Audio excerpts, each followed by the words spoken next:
और बड़ी इसमें अहम खबरें, एक तो अमेरिका से जो नजर लगी है, बहुत बड़ी लीक्स का पंडोरा बॉक्स खुलने की तारीख है। ट्रंप की अपनी हुकूमत खतरे में, फील्ड मार्शल का अमेरिका का दौरा क्या होगा, वहां प्रोटेस्ट और एहतजाज की भी कॉल आ रही है।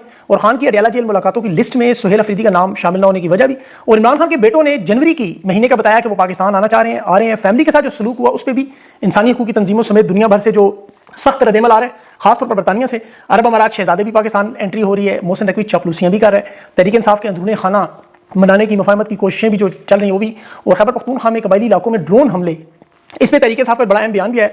और जज तारिक जहांगीरी के इस्तीफे का मामला, कानूनी आईनी जंग, वकला इस वक्त खड़े हैं, वो इस्तीफा देने पर तैयार नहीं है। सरफराज डोगर की लीक भी सामने आई, और पाकिस्तान छोड़ने वालों की 85 लाख इस साल की तादाद।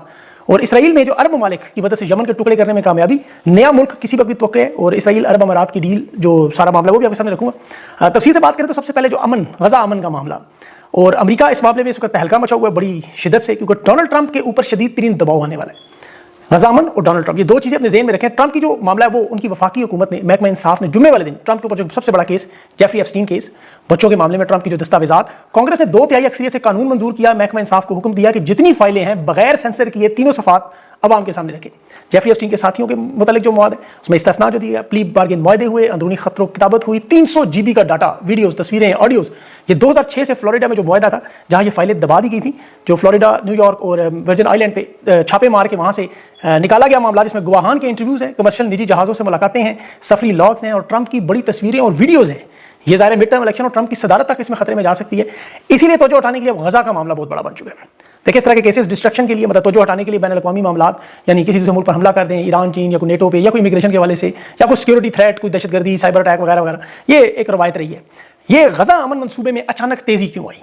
ये तो वैसे होना था जनवरी के मिड में या फरवरी के स्टार्ट में, ट्रंप के प्लान का दूसरा मरहला था। और ये 17 नवंबर जो मोहम्मद बिन सलमान की मुलाकात थी, 18 को वो थी, 17 को सलामती कौंसिल में करारदाद थी, जिसमें चीन और रूस के अलावा 11 ममालिक ने इसको मंजूर किया। चीन रूस एब्सटेन कर गया, हट के, मतलब इसमें इस मामले को कानूनी करार देना था। और मंसूबा तो ये था, अबूरी हुकूमत बनाकर बैन अल-अक़वामी सतह पे एक ऑर्गेनाइजेशन बनाई जाए, जिसमें टोनी ब्लेयर को और बाकी फ़लस्तीनी टेक्नोक्रेट्स को इकट्ठा करके गजा को फिर असलहे से पाक करके इसराइल की मुकम्मल हिफाजत, उन पर हमले रोकना, उनके शहरियों का, उनकी इंसानी हमदर्दी की कार्रवाई, ये सब कुछ करना, ये 2 मरहलों में काम होना था। वहां फलस्तीन के बारे में कोई रुकावटें दूर करनी, इमदाद देनी या फलस्तीनियों की रियासत की बात, ये मामला नहीं था, याद रखें। इस पूरी करारदाद में फलस्तीनी रियासत का क्याम, जो 2 रियासती हल, जिसपे अलजायर, फ्रांस और बल्कि पाकिस्तान भी किसी हद तक एतराज कर रहे थे, लेकिन ये चाह रहे थे कि मशरकी तैमूर की तरह या कोसोवो की तरह यहाँ फौज भेजी जाए। लेकिन चूंकि फलस्तीन की अवाम इस पर तैयार नहीं है, ना उनका मुतालबा है, ना रेफरेंडम है अमन फौज का, इसीलिए इंटेल, जो इंटरनेशनल कोर्ट ऑफ जस्टिस है, उसकी भी याद रखें, इसराइल के कब्जे को गैर कानूनी करार दिया, इंटरनेशनली मौजूद है। अब ये जो अमन फौज बनाने का मामला, जो बाकायदा तौर पर इसराइल की सिक्योरिटी के लिए मुसल्ला जथा है, यानी फलस्तीन का तो 2 रियासती फार्मूले के हल कोई मुमकिन नहीं, इसके अलावा तुर्की इसका मुखालिफ है, कतर गजा में सिर्फ जो मीडिएटर और एक सालिस के तौर पर रहना चाहता है। जो ही फौजी मंसूबा शुरू हुआ, उन्होंने कहा साल से गजा खत्म। उर्दन की आबादी जो बड़ी तादाद में फलस्तीनी है, वो परेशान है, वो कहते हैं हम इसमें शामिल नहीं हो सकते। मिस्र अपने अंदरूनी दबाव में है, ईरान इसका सबसे बड़ा मुखालिफ है, कुवैत, इराक, अलजायर, ये तीनों इस फोर्स की हिमायत से इनकार करें। अब ये असूलन और अमलन ये मंसूबा नामुमकिन नजर आता है, क्योंकि अरब अवाम इसकी बड़ी शदीद मुखालफत कर रही है कि गजा में जो फौज आएगी उसे इसराइल का मुहाफिज समझा जाएगा। लेबनान, इराक, अफगानिस्तान में जब भी फौज आई तो वो फरीक बन गई बगैर अक़वाम मुत्तहिदा की खास तौर पर वाज़ेह करारदाद के। उसमें फिर अंदरूनी बगावत का बहुत बड़ा मसला है, वो अरब दुनिया में बगावत, अर्दन, कतर, अरब अमारात, सऊदी अरब, इन सब में बगावत हो सकती है। इसीलिए 70 ममालिक को दरख्वास्त दी तो 19 ने हाथ खड़ा किया।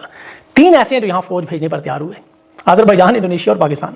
बाकियों ने कहा हम सेहत के लिए, ताबीराती कामों के लिए, इधर उधर मदद के लिए तैयार हैं। असलहा लेने के लिए मुज़ाहमतकारों से कोई तैयार नहीं हुआ, क्योंकि गजा में 100 में से 53% जो हिस्सा है वो इसराइल के कब्जे में, 47% जो है वो अभी भी मुज़ाहमतकारों का कब्जा है। अब यूरोप और दीगर ममालिक जो है वो कब्जे वाले इलाके में कहते हैं फौज भेज देंगे कि वहाँ चूंकि प्रोटेक्शन होगी। 47% जो मुज़ाहमतकारों का या हमास का इलाका है, वहाँ पाकिस्तान की फौज को भेजना चाहते हैं।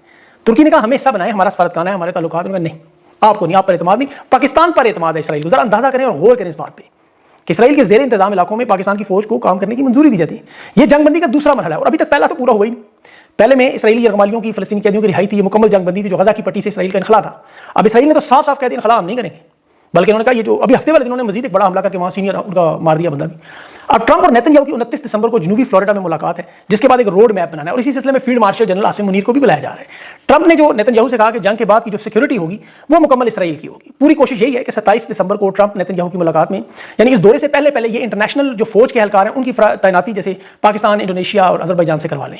अरब अमारात को जो हड्डी डालेगी, क्योंकि प्रॉक्सी है CTC जो कि यमन में इस वक्त लड़ रहे हैं, उन्होंने भी इसराइल से रब्ता किया कि आप हमें आज़ाद रियासत के तौर पर माने, अदन को हमारा दारुल हुकूमत बनाएं, और ट्रंप इसे तस्लीम करें, उसके बदले में हम फलस्तीन में खुल के मदद करें। ये यमन की मैं बात कर रहा हूँ, यानी अरब अमारात से माली मदद और यमन में कंट्रोल भी, उसके बदले में इसराइल को तस्लीम करना और मुज़ाहमतकारों से पाक करना, यानी पाक फौज से ताहमुन करवाना। अभी तक ये नहीं पता कि वो गैर मुसल्लह करेंगे कैसे। अमेरिका, मिस्र और कतर ने तो साफ साफ कहा असला छोड़ने के मामले में हम नहीं हैं, क्योंकि वहाँ जो मुजाहिमतकार हैं वो फ़लस्तीन की रियासत मांगते हैं, पहले वो बना के दें हमें, जब तक वो तस्लीम जब मंजर यहाँ पे नहीं आएगी उस वक्त तक हम नहीं। लेकिन डोनाल्ड ट्रंप ने जिद बनाया हुआ है, और सबसे बड़ा उसकी अपनी चूंकि सदारत खतरे में, और अंदरूनी खाना खिचड़ी इतनी पक चुकी है कि इतना आसान मामला ये होगा नहीं। अब इसमें आज एक और बड़ी पेशरफ्त हुई, जो चीन के वज़ीर ख़ारिजा वो पहुंच के मोहम्मद बिन सलमान के पास, बड़ी अहम मुलाकात हुई। चीन ने अभी तक इस मामले में बड़ी खामोशी इख्तियार की थी, क़ौम मुत्तहिदा में भी अब्सटेन किया। अब चीन किसी सूरत में डोनाल्ड ट्रंप के इस प्लान को कामयाब नहीं करना, क्रेडिट नहीं देना चाहता, क्योंकि अजारादारी मशरक़ वस्ता में खत्म हो जाती है। फिर सऊदी अरब का भी चीन के साथ तल्लुक इतना गहरा है कि ये भी चाहते हैं कि अमेरिका से इनपन का इन्हिसार खत्म हो। चीन का तो मौक़िफ़ दो रियासती हाल जैसे मोहम्मद बिन सलमान का भी। अब इस सूरत हाल में ट्रंप का जो मनसूबा है आज़ाद फ़लस्तीनी रियासत, उसकी कोई ठोस जमानत नहीं है। ट्रंप और मोहम्मद बिन सलमान की मुलाकात को इसीलिए नाकाम कहा जा रहा है कि ट्रंप इसराइल के तहफ़्फ़ुज़ चाहता था, जबकि सऊदी अरब के लिए फ़लस्तीन की आज़ादी दो रियासती हाल था। अब चीन को यह पता कि अगर अमेरिकी जनरल की निगरानी में फ़ौज बनी तो उसको तस्लीम नहीं करेंगे, क्योंकि यह क़ौम मुत्तहिदा के बराह रास्त कंट्रोल में देना चाहते हैं। और सऊदी अरब का अगर गज़ा में ये भेजने का मनसूबा नाकाम हुआ तो फिर ज़ाहिर है वो जो मुआशी इंसारी है, यानी पाकिस्तान के हवाले से डिपॉजिट टेल, ये सारा जो डिपॉजिट पड़े हुए, ये मैं पाकिस्तान के हवाले से बात करूँ, यहाँ ज़ाहिर मोहम्मद बिन सलमान और अमीर रद्दी-ए-अमल को भी जानते हैं। तो इसलिए पाकिस्तान के मामले पर ये जो वैसे भी आपको पता है पाकिस्तानियों में फ़लस्तीन की हमदर्दी है, फ़ौज इसका हिस्सा बनी, तो जनरल आसिम मुनीर को इसराइल का एजेंट पहले डिक्लेयर किया जा रहा है। इन हालात में उनके लिए एक बहुत बड़ी सियासी खुदकुशी भी हो सकती है। फिर पाकिस्तान के मुआशी हालात इतने तबाह बर्बाद हैं। आप देखिए, मैं देख रहा था एक साल पहले जेंट्री बीच आया था शहबाज शरीफ से मिलने, तो सरकारी अस्करी सहाफ़ी ने कितना शोर किया, अरबों डॉलर की बरसात होगी, ट्रंप टावर बनेगा, सब झूठ फ्रॉड निकला, सब कुछ, बल्कि जो डॉलर आने थे वो भी निकल गए। आज जो सरकारी ऑफिशियल कौमी कायमा कमेटी में इंकशाफ हुआ कि 2025 में 85 लाख लोग बैरून मुल्क, और अभी 40,000 लोगों को उनमें से बैरून मुल्क से निकाला भी जा रहा है। रोजाना 150 पाकिस्तानी 200 पाकिस्तानी लोगों से डिपोर्ट किए जा रहे हैं। 11 ममालिक में 52,000 पाकिस्तानियों को निकाला गया है, और ये सिर्फ जो भीख मांगने की जगह, जो सऊदी अरब, अरब अमारात, कतर, दुबई, अज़रबैजान, इराक, बरतानिया, अमेरिका, ऑस्ट्रेलिया वगैरह, वहाँ तो बड़ी लंबा काम है, क्योंकि गुर्बत, बेरोजगारी, महंगाई इस लेवल पर पहुंच चुकी है कि मुल्क छोड़ने के अलावा कोई दूसरा रास्ता ही नहीं। और इस वक्त सारी वारदात का मलबा जो है कि नाकामी का, वो एस्टैब्लिशमेंट नून लीग पे गिराना चाहती है, नून लीग एस्टैब्लिशमेंट पे गिराना चाह रही है। इनके अंदर भी धड़े बनना शुरू हो गए। टेक्नोक्रेट हुकूमत से पहले ये भी अपने हाथ खड़े कर रहे हैं, हमें ले आए टेक्नोक्रेट, हटाए शहबाज को, हम तो तैयार हैं, कोई जिम्मेदारी लेने को तैयार नहीं। अब इसमें आप देखें कि अभी हालिया दिनों में मेन स्ट्रीम मीडिया में उन्होंने बयानिया भी शुरू किया। वो इनके सहाफ़ी जो पहले इनके साथ थे, इनके साथ बयानिया के मास्टर थे, कामरान खान, गरीदा फारूकी, जावेद चौधरी, कामरान शाहिद मुनीफा, ये सारे के सारे जी उस पर सारे नून लीग के खिलाफ परफॉर्मेंस मांग रहे हैं, मईशत पे सवाल उठा रहे हैं, क्योंकि अब इनको पता है कि जब शिप डूबता है तो सबसे पहले चूहे भागते हैं। अब नोटिफिकेशन के असरात तो आएंगे, क्योंकि गजा अमन का मामला भी है, फिर अवामी सतह पर हम अवाम में हमायत भी चाहिए, तो अवाम में हमायत नून लीग पीपल्स पार्टी की तो नहीं। गजा मनसूबा नाकाम हुआ, फिर तो ये हालात कुछ तो ज़फ़रान बनेंगे और आप लोग बैठ के पॉपकॉर्न इनकी एंजॉय करेंगे इनकी लड़ाइयाँ। और वो वक्त आने वाला, याद रखें, क्योंकि अभी आर्मी चीफ का जो दौरा है अमेरिका है, उसमें अभी तो एहतजाज वहाँ पाकिस्तानी प्लान कर रहे हैं, वहाँ एम्बेसी में, एयरपोर्ट पर, व्हाइट हाउस के बाहर, उसमें Tehreek Insaf, overseas American call दे रहे हैं। अभी डॉक्टर फ़ारूक साहब की मैंने ट्वीट देखी, वो तहरीक इंसाफ से लाएअमल मांग रहे हैं। ये बड़ा अहम होगा कि इनका एहतजाज किस लेवल का होगा। अब दूसरा हालात जो अमन अमान के, वो भी बड़े तशवीशनाक है इस वक्त। अभी तहरीक इंसाफ ने बन्नू में ड्रोन हमला हुआ, आपको पता है, कल 5 लोग जख्मी हुए, उसमें मासूम बच्चे भी शामिल। उससे पहले 3 दिन पहले मेमन खेल में 3 लोग इसी तरह जख्मी हुए ड्रोन में। अब तक खैबर पख्तूनख्वा के मुख्तलिफ इलाकों में 20 से ज़्यादा हमले हुए हैं। उसकी अभी शेख वकास की मैं ट्वीट देख रहा था, बड़ा सख्त उन्होंने मजम्मत की। दहशतगर्दी तो खत्म नहीं हो रही, अलबत्ता नफरत फैल रही है, आदमी इस्तेहकाम फैल रहा है। और इस सूरत हाल में अभी हुकूमत एस्टैब्लिशमेंट क्या कर रही है, गैर मामूली जो सहाफ़ी हैं उनको हेलीकॉप्टरों में बिठा के वादी तीरा के दौरे करा रहे हैं कि दिखाएं जी सब तो अच्छा चल रहा है। हालांकि 20 साल पहले अगर आप जाके देखें, जब से ये ऑपरेशन शुरू नहीं हुए, तो वहाँ पे ना कोई इस तरह की मारामारी हुआ करती थी, ना कोई गैर मुल्की थे, ना कोई तसल्लुत, लेकिन ये सब कुछ अमेरिका की जान में घुसने के बाद तबाह फेर दी इन्होंने। अकल खान की मुलाकात है, बड़ा अहम दिन है। उसमें लिस्ट में इमरान खान के दोस्तों का और वकला के नाम नजर आ रहे हैं। तैमूर झगड़ा का एक नाम मुझे नजर आया, लेकिन सलमान खान राजा ने जारी किया, और सुहेल अफरीदी का इसमें नाम नहीं था। मैंने उनसे पूछा है खैबर पख्तूनख्वा से, तो उन्होंने कहा कि सुहेल अफरीदी के हवाले से सिक्योरिटी क्लियरेंस अडयाला जेल की नहीं मिल रही, यानी वहाँ पर किसी भी किस्म का कोई भी मामला हो सकता है। वफाकी हुकूमत कोई भी फॉल्स फ्लैग ऑपरेशन बना सकती है, कोई और असल में वारदात हो सकती है। तो खैबर पख्तूनख्वा की हुकूमत कहना हम मुहतात अंदाज में चले, हम कोई ऐसा मौका नहीं बनाना चाहते, क्योंकि ये तो सब जानते हैं कि सुहेल अफरीदी को रास्ते से हटाना चाहते हैं। ये अब इसमें कोई राज नहीं है, ये पब्लिकली बात आ चुकी है, और उनके पास भी इसकी इतलात मौजूद है। बल्कि 2 हफ्ते पहले 3 हफ्ते पहले मुलाकात में बाकायदा खैबर पख्तूनख्वा से निकल के पिंडी से वापस हुआ था काफिला। उनके पास ये इतलात थी, मुस्तनद इतलात थी, उनकी अपनी अपनी इंटेलिजेंस होगी। तो उसके बाद मशावरत हुई कि सुहेल अफरीदी अडयाला जेल ना जाए, वहाँ फील्डिंग सेट की। तो ये ज़ाहिर इस तरह की कोशिश करके कोई भी बना के फॉल्स फ्लैग इंटरनेशनल मीडिया, अभी आप देखिए खान की बहनों पर रात उन्होंने क्या जुल्म सितम किया, और फिर उन्हीं के ऊपर पेट्रोल बम बनाने के पर्चे भी कर दिए। दुनिया अपनी आंखों से देख रही, मोबाइल बैठी, वो मुशर्रफ ज़ैदी बरतानिया में चैनल पर बैठ के कह रहा है कि इमरान खान की बहनें तो वहाँ मौजूद ही नहीं। मतलब ये तो हिरन को हाथी बनाने वाले लोग हैं। बत्तियां बुझाकर लाठी चार्ज, वाटर कैनन, जिसे एमसी इंटरनेशनल कह रही है, जुल्म है पाकिस्तान की तारीख में। बरतानिया, अमेरिका समेत तमाम लोग, ज़ुल्म खलीलजाद, पीएस मॉर्गन, सबकी ट्वीट्स आ रही हैं। और यहाँ इनके लोग कह रहे हैं जी मोहतरमा बेनज़ीर भुट्टो भी तो जाया करती थी, ये देखें, बिलावल भी साथ था, सारे जेलों के बाहर खड़े थे। अब इन लोगों को ये नहीं पता कि बख्तावर की पैदाइश जो थी वो जेल के अंदर होती है। मोहतरमा को वो तमाम सहूलियात जरदारी साहब से मुयसर थी, मैं उसकी तफसील में नहीं जाता, लेकिन खुद ज़ियाद शाहिद ने भी बारहा कहा कि अदाकारा नूर ओन चौधरी जरदारी साहब के पास बाकायदा खिदमत के लिए जाया करती थी। तो ये उनकी जेलें तो ऐसी थी, वो 3 महीने रहते थे, उसके बाद वहाँ से अस्पताल से लंदन या अमेरिका, फिर वापसी पर फौज उन्हें बुलाकर इक़्तिदार में बिठा देती थी। और ये बात इमरान खान के बेटों ने भी की अपने इंटरव्यू में, क्योंकि यही हकीकत है पाकिस्तान की।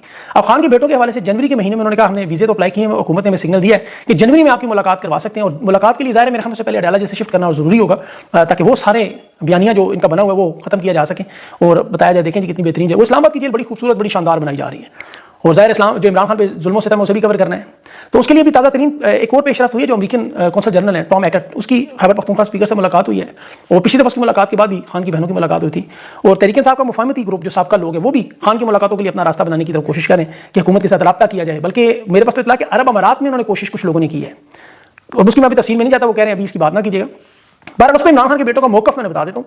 उन्होंने साफ साफ इमरान खान के बेटों ने कहा हमारे वालिद किसी सूरत में कोई डील नहीं करेंगे। तो मेरे ख्याल में ऐसी कोई कोशिश करने से पहले वो इमरान खान के बेटों का इंटरव्यू देख लें, उससे उन्हें बड़ा फाका होगा। जस्टिस तारिक जहांगीरी साहब के हवाले से इनका डिग्री का केस है, आपको पता है, उसमें डोगर कोर्ट, उसमें आज तारिक जहांगीर ने इंसाफ किया कि मेरे साथ डायरेक्ट इनडायरेक्ट रब्ते हुए, और खुद डोगर ने माना कि मेरे ऊपर दबाव है, अगर जहांगीरी साहब पिछली तारीखों में इस्तीफा दे दें तो उनकी जान छुड़ा देंगे, कानूनी मसाइल खत्म कर देंगे। यानी खुद बेंच में बैठने का अहल बंदा नहीं है, लेकिन कह रहा है कि मैं मजबूर हूं, आप इस्तीफा दे दें, आपकी अदालतों में सारे मामला हैं। ये हाल है chief justice Islamabad high court का। और जहांगीरी साहब ने ISI की मुदाखलत के पहले भी कैमरों के, आपको पता है केस है, जिसके बाद पर जली डिग्री केस बना 34 साल पुराना, जिसमें उन्होंने कुरान पाक का हलफ दिया। इन्होंने 3 हल्कों के फॉर्म 45 मांगे थे और मिसिंग पर्सन का केस उठाया था। बस अब एक सिटिंग जज के ऊपर बैठा हुआ चीफ जस्टिस हाई कोर्ट, दूसरा जज केस सुन रहा है, जो असूल ही नहीं है। ये जाते हैं जजेस के खिलाफ मामला सुप्रीम जुडिशियल काउंसिल में, हालांकि बंदे वहां भी इनके अपने हैं, लेकिन अब ये इतनी जहमत नहीं करते कि कानून की छोटी मोटी पासदारी भी करते हैं, खुल्लम खुला नंग दरंग काम चल रहा है। तो ये सारी चीज़ें थी। इसके अलावा दो खबरें हो रही हैं, लेकिन उसमें वक्त ज़्यादा लंबा लग जाएगा। यमन के हवाले से हैं दोनों, और एक जो डील हुई है इसकी दिफाई डील बहुत बड़ी तारीखी अरब अमारात की, वो चला अगले वीलॉग में रखो। अपना ख्याल रखें, मुझे इजाज़त नहीं, अल्लाह हाफ़िज़।